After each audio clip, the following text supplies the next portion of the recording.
ஆண்டவர் வாக்குத்தத்தம் கொடுத்துட்டாருன்னா அவர் மாறவே மாட்டார். ஆண்டவர் சொன்னார்னா அதை அப்படியே செஞ்சிருவார்.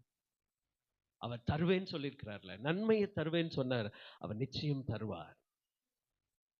எனக்கு என்ன தெய்வ பிள்ளைகளே, ஆபிரகாமிடத்தில் ஆண்டவர் பேசினார். ஆபிரகாமுக்கு சொன்னதை ஆண்டவர் யாக்கோபின் சந்ததியில் என்ன செய்றாரு? நிறைவேற்றுகிறார். ஆபிரகாமுக்கு சொல்லி 2-3 தலைமுறை போயிடுச்சு. அதுக்கப்புறம் இப்ப நம்மளா இருந்தா மறந்துருவோம் இல்ல. அவர் மாறாதவர். அன்னைக்கு என்ன சொன்னாரோ அதை தான் இன்னைக்கும் அவர் என்ன செய்றாரு? செய்து கொண்டிருக்கிறார். அல்லேலூயா. ஆண்டவர் சொன்னதுல இருந்து ஒரு வார்த்தை கூட, ஒரு ஒரு ஒரு இம்மை கூட அவர் என்ன செய்யறது இல்ல, மாறுகிறது இல்லை. எனக்கு அருமையான தெய்வ பிள்ளைகளே, அவர் உங்களுக்கு என்னெல்லாம் சொன்னாரோ, அவர் என்னெல்லாம் செய்வேன் ஆண்டவர் சொன்னாரோ அதெல்லாம் செய்து முடிக்கிற தேவன். நாட்கள், மாதங்கள், வருடங்கள் ஆனாலும் அவர் மறக்க போவதே இல்லை. அவர் சொன்னதை நிறைவேற்றும் அளவும் அவர் கைவிடாத தேவன். அவர் சொன்னதை செய்கிறவர். ஆமென்.